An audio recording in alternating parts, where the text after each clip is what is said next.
Shakespeare was the master entertainer of the Elizabethan era.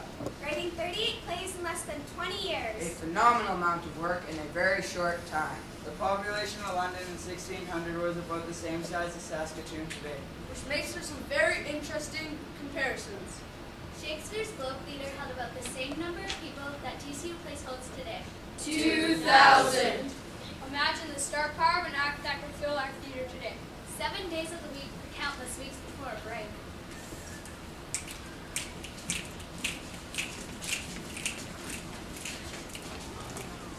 When 30 cases of the plague were reported in London, the theaters were closed. The actors would go on tour to small towns to earn their living.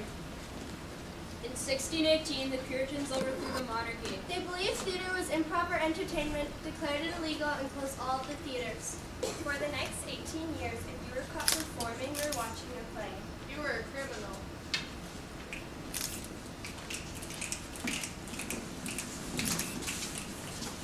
Shakespeare's plays are studied and performed all around the world. His plays are translated into more than 80 different languages. Shakespeare is credited with inventing thousands of words. Many of which have become so commonplace we don't even realize it. Eyeball, puking, skim milk, Obscene, pop-blooded. wormhole. To be or not to be is one of the most parodied phrases in the English language. To see or not to see. To drive or not to drive. To learn or not to learn.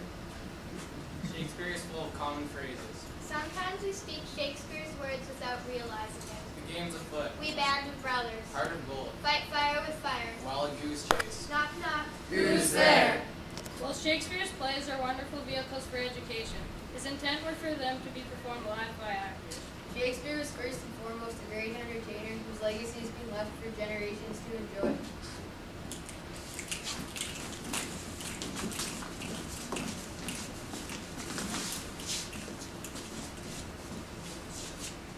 To die, to sleep, no more, and by sleep to say we end. The heartache and the thousand natural shocks that flesh is heir to. 'Tis a consummation devoutly to be wished.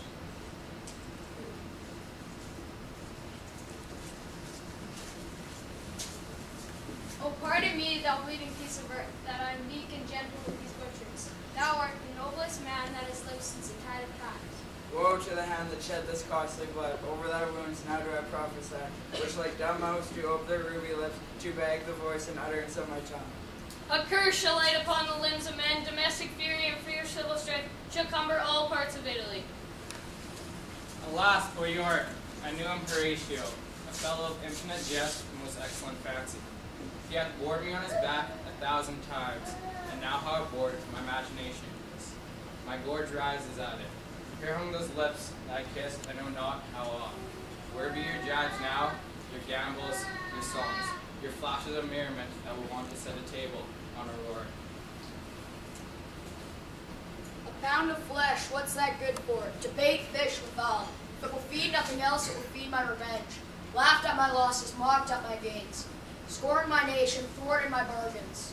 Cooled my friends, heated mine enemies. And what's his reason? I am a Jew. Friends, Romans, countrymen, lend me your ears. I come to bury Caesar, not to praise him.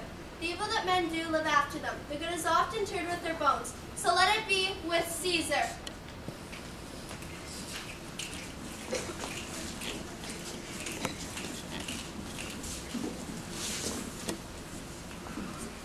All the world is stage, and all the men and women are merely players. They have their exits and their entrances, and one man in his time plays many parts, his acts being 7 ages. At first, the infant, mewling and puking in the nurse's arms. And then the schoolboy with his satchel and shining morning face, creeping like a snail, unwilling to go to school. And then the lover, sighing like furnace with a woeful ballad made to his mistress' eyebrow. Then a soldier, full of strange oaths and bearded like the pard, jealous in honor, sudden quick and quarrel, seeking the bubble's reputation even in the cannon's mouth. Boom! And then the justice in a fair round belly with good capital lines, with eyes severe and beard of formal cut, full of wise saws and modern instances, and so his lips apart. The 6-legged shift into the lead and slipper pantaloon, with spectacles on nose and couch outside, his youthful hose a sailor worm's fly, for his shrunk shrike and his big manly voice turned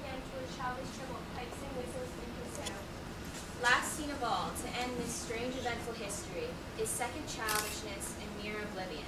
Sans teeth, sans eyes, sans taste, sans everything.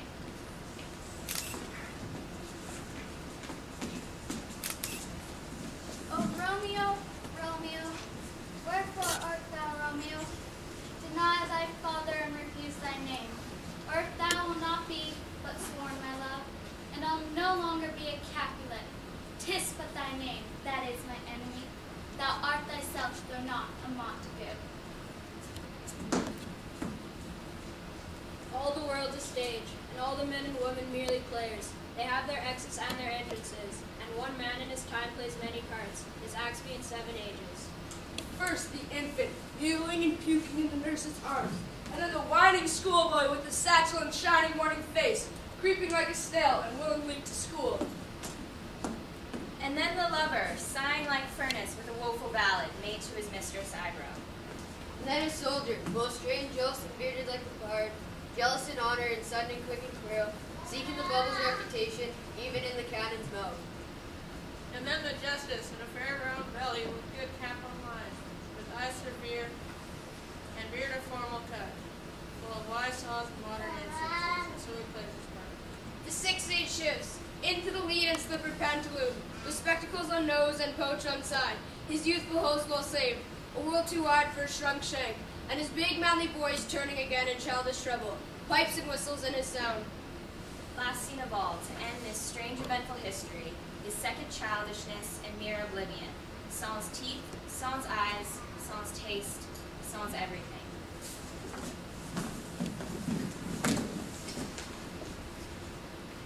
What's Montague? It is nor hand nor foot, nor arm nor face, nor any other part belonging to a man. Oh, be some other name. What's in a name, that which we call a rose? By any other name it's not as sweet. So Romeo would, were he not Romeo called, attain that dear perfection that which goes without that title. Oh, Romeo, Romeo, wherefore art thou, Romeo? Deny thy father and refuse thy name, or if thou wilt not be but sworn my love, and I'll no longer be a Capulet. 'Tis but thy name that is my enemy, thou art thyself, though not a Montague.